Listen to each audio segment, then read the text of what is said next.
Hello, আমি সোহিনী।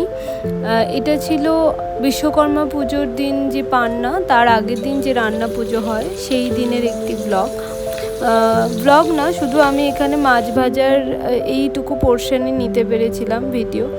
তো আমাদের বাড়িতে বরাবরই নিয়ম অনুযায়ী এই পুজো হয়ে আসছে। তো এই বছর আমি মায়ের কাছে ছিলাম বলে মাকে একটুখানি হেল্প করে দিচ্ছিলাম, যে মা সব কিছু একা হাতে পারবে না। তো আর আমি মাছ ভাজা দিয়ে এটা স্টার্ট হয়েছিল দুপুরবেলা, তখন বাজে প্রায় 1:10-15, তখন থেকে এই পুজোর জন্য যে রান্না সেটা স্টার্ট হয়। তো মাছ ভাজতে ভাজতে প্রায় 3টে বেজে গিয়েছিল। আর কারণ এত মাছ ভাজা ছিল যে পরের দিন কিছু মানুষজন আসবেন, গেস্ট আসবেন, তার জন্য আরও অনেক, কারণ সেই দিন রান্না, পরের দিন তোমরা অনেকেই হয়তো জানো, পরের দিন অরন্ধন, যেহেতু আগের দিনের রান্নাই পরের দিন খেতে হয়।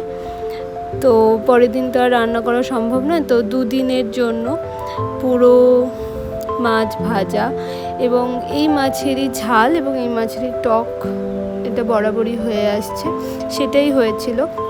আমি শেষে ওই রান্না পুজোর মানে রান্নাগুলো হয়ে যাওয়ার পরের ভিডিওটা আমি কিছুটা, এখানে হয়েছিল 13 রকম ভাজা। আর স্পেশালি আমার খুব পছন্দের ছিল ওল ফুরুলি, যেটা হয় ওল বড়া, আর হয়েছিল চালতা দিয়ে ডাল, ইলিশ মাছের ঝাল, আর অবশ্যই এত যে মাছ ভেজেছি তার ঝাল আর টক। এটুকুই। টাটা, নেক্সট ব্লগে দেখা হচ্ছে।